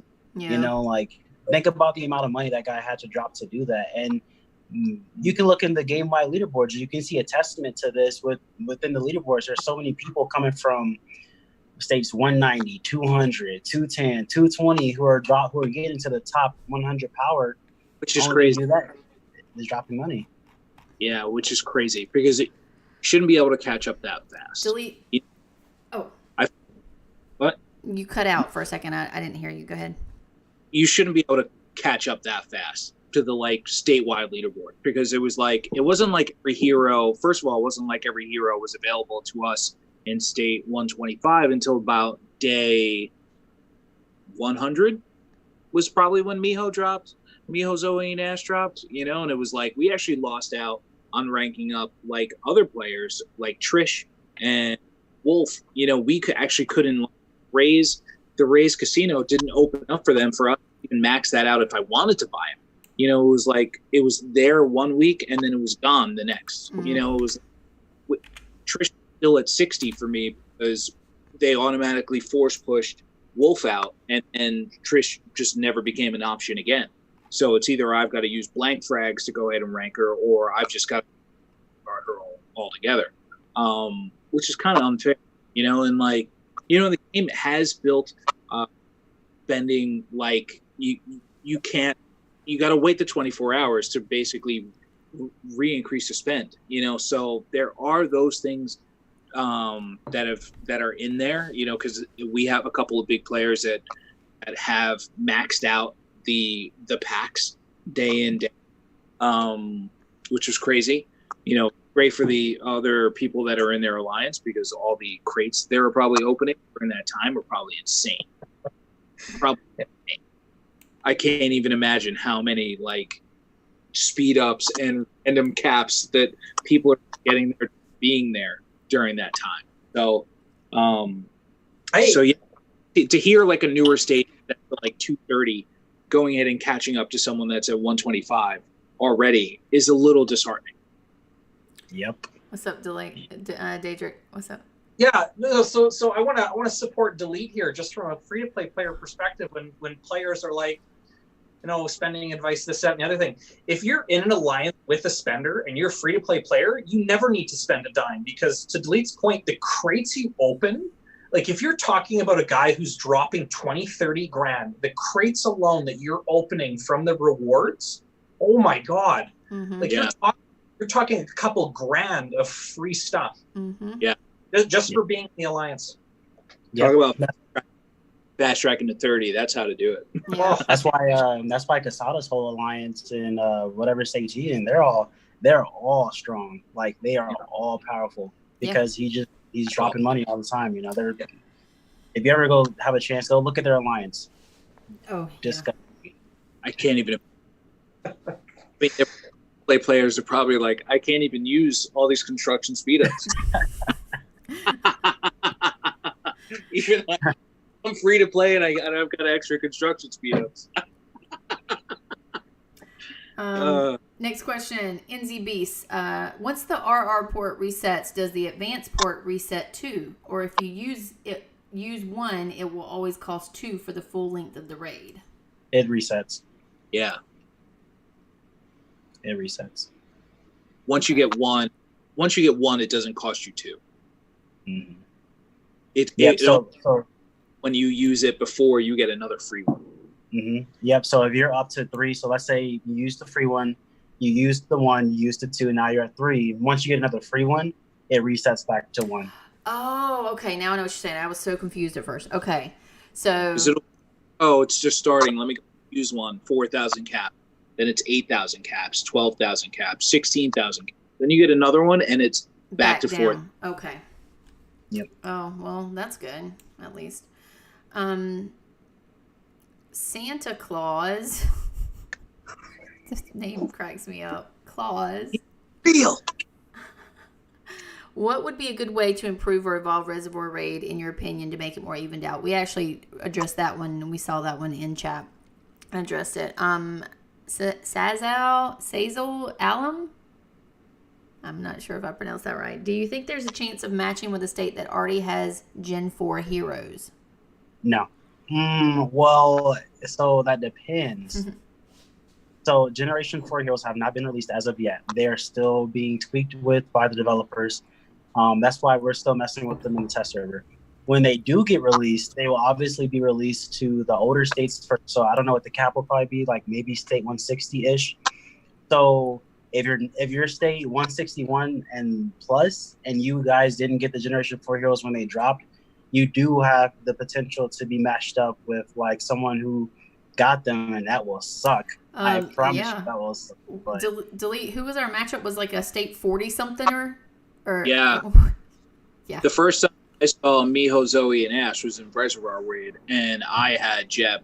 I was rocking Jeb. What? Getting rocked. Level 8. Yeah, that's not fair. That's not fair. But it happens though, you know.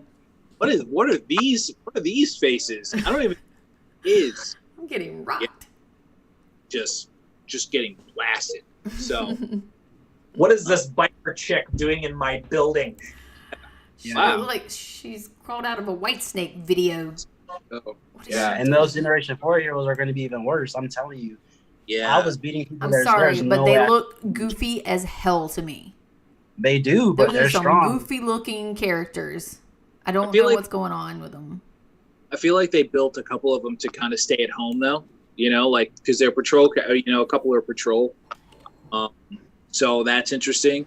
So they're not really completely displacing. They're just kind of reinstituting people that you normally keep on your wall back into someone that you might actually back. Well, in the test server, you find out really quickly that they're both good for attack and defense, because my stats are, I would say, like mid-tier. You know, I'm pretty decent, but I was burning 3 stars with stats that were like way better than mine with half the troops.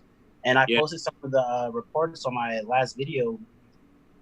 It's insane. Once you get those heroes to a certain point, if the person that you're attacking does not have them on the same level or even close, I think I was burning people when I had them at Major, and they had Miho, Ash, and Zoe at General.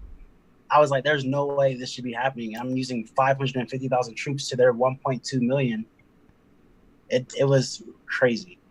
I feel like, you know, so just to kind of just clarify what's going on with the test server, there's a test server they are introducing new characters to, and they're allowing a lot of people to kind of basically have a base, their base, and just have at it with no repercussions. But I also feel like the test server has not been 100%. Like who I am in day-to-day game is not who I am in the test server. My stats are, you know, extremely different. My VO level's not the same. Yeah, something about they didn't clone over right? Yeah, like, you know, and there's just certain things. Also, they are in the reports, which are pretty cool. The new reports are pretty cool when it starts working correctly. So I feel like there's going to be a leveling out either way, you know? So, because I feel like, you know, it's like, dude, there's no way I should be able to zero this person, and I am completely, you know, like if I wanted to, I can just do a 16 marches in a row and just completely win, you know? And it was just like, yeah, the stats aren't the same. There's something wonky. So speaking of this beta, did you see where Sin sent marches at Sticky? He was like, I'm just gonna send them all at Sticky Fang. I don't care. Like just completely zeroed like himself on you. Hey, hey, kitty. Now is that Pikachu? Or is it Pikachu? I can't tell cute. Cooper and Pikachu apart, to be honest, right yet. Seriously, in the test server, I really just wanted to hit big people and see where my stats were, and just collect stats, just write them down in my little journal for later. Oh, I've done that too. I got people's max stats. People are strong. There's some crazy people. So it was interesting. It's cool. You know, just like everything, everything's a process. Even the test server needs a reset, so keep that in. But it's cool. New characters are definitely A lot more animation to it. Put it to you. The Yeah. new hunter does 80% more damage. Looks like the buffs start at like 214%, but maxed are 330%. Am I wrong on that? They are 303. That's the max. 303.30 is the max for all three of them. 303.30. Yes, Yeah. 303.30. But their actual base stats are not what makes them overpowered. It's their skills. They have double skills per skill, so they have 6, and they kind of feed into each other as well. So the settlement buffs and stuff plus their skills just make them. Oh, ridiculous. and people that have asked me about Tony is still yet to be found. So Tony's still MIA. still having a tough time. We're just gonna look at Pikachu's booty. Look. Yeah. Daedric is intentionally putting Pikachu's booty up there. Let's see. Santa Claus. What would be a good way to improve on... wait a minute. We already did this one, didn't we? Oh, no. What would be a good way to improve or evolve Reservoir Raid, in opinion, to make it more evened out? I think we did hit yeah, that. we did. We were talking about the different leagues, maybe different tactics that we could do for that. Defender just said, question, need more infected. I'm not really sure. That's not really a question. I don't know. I think that was more of just like a statement. I've never heard anyone that's like, I really need to see what a level 30 infected is going to do. Mm. Oh, that's going to be... Can't wait till that level 30 plague zone drops. Going to be epic. Hit 30 trap, maybe? That would be great. Warpig. Question, what's going to happen if it takes another 6 weeks to launch SVS? Players are going to lose it. Oh, that's the one we just did. And then Ruz, question, what are your Reservoir Raid Alliance scores right now? Is this something we want to give out? This information we want to give out? Or They're no? high. They're high. Honestly. Higher than average. Yep. Are ours higher than average? Delete, I mean, you sounds think? good on video. We'll go with that. Hey, Yeah. Russ, maybe if you donate some money, we'll share. Ooh. Ooh. Tell you what, Daedric's a salesman through and through. He's a marketer. King is... 30 Plague is a joke. Yeah. Yeah. Yeah. NZ Beast, question, are Wolfie, Trish, and Jeb with their health buff, free skills, and patrol skills best in wall, or is Ash, Miho, and Zoe still better because of pure stats? Oh, all? Well, all using all patrol characters. Mhm. You know, Yeah. Miho, Zoe, and Ash, all patrol. So you definitely basically pick your strongest patrol character to sit on your wall. And then when you have them on your wall, you have to be very careful not to send marches out that have those heroes in them. So this way, those heroes actually sit on your wall, and the computer doesn't automatically pick a hero to kind of replace them. So what is my wall setup right now? I feel like I just changed because I took a lot more people up to General League. I just finally had the opportunity to get them to frag. So If you use Is that If you- fireworks? yeah, I live in New York, which is basically one of the scariest places where you would ever think to have firecrackers because I'm on Long Island. The only way to get to me is to have a huge freight container full of explosives get through or a bridge, and then fireworks everywhere. Fireworks Nonstop. everywhere. Nice. I was just going to say, Beast, if you use Maddie, Trish, and Wolf, you'll have the benefit of attack, health, and lethality on your wall. Yeah. Because a lot of people stack the attack. Like they'll put Maddie and I think Ash, and so you get a double attack. Like it's over 100%, like 120, 130%. But if you have one of each, so you have an attack bonus, a health bonus, and a lethality bonus, oh my god, you can do damage. Because if you consider it, the stats do go lower. So normally people would think if you use Miho, Ash, and Zoe, your attack and defense is through the roof. But at the end of the day, it's about your settlement buffs and debuffs. So that's where having, although the attack and defense stats are lower, the buffs and debuffs are exponentially better. All right. I think that was the last question. And we're right at 2 hours. Why can we never keep it around an hour? Like, what is it that we're doing? Over this in an hour. You cannot. It's impossible. No, there's always too much to talk about, really. Well, Because yeah. the game is so deep. There's so much strategy involved, you know? Yeah, I mean, and we don't even usually thoroughly cover a specific topic. We're just kind of like all over the place with it. just 2 hours without being like, all right, here's what I do. I do 4 teams, and I go northeast, northwest, southeast, southwest. And my team is a secret team that I send towards the middle, but I don't tell anyone about my secret team. You know, that we're not even at that point. So it's personally, I also don't do that. I don't have a secret team. Can I be on your secret team, Delete? Oh, What would your Yes. secret team be called? Ninja Dragon Hawks or something? What would it be? probably level 78 wizard.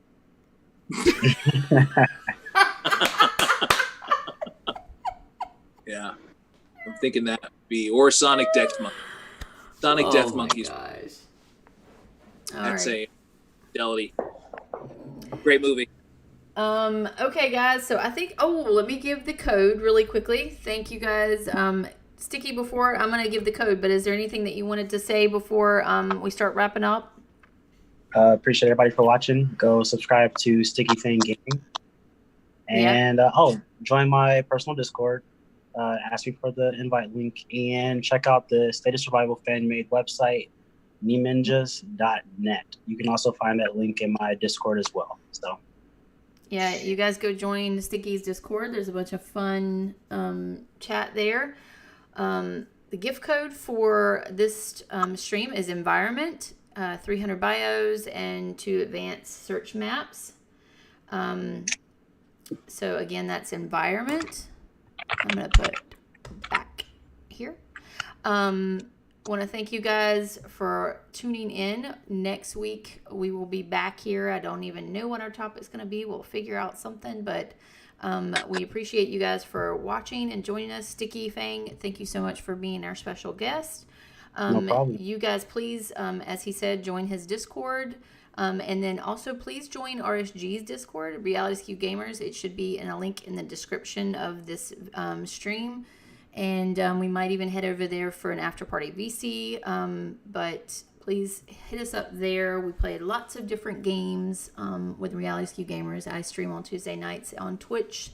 So check us out there. And guys, anything else? That's it. Fox, happy Fox, 4th of July. What did you say, Cedric? I said, Foxy, I love you. You're my spirit animal. Oh, that was sweet. Thanks, Foxy. Thanks to everybody watching. We appreciate it. You guys have a great night and happy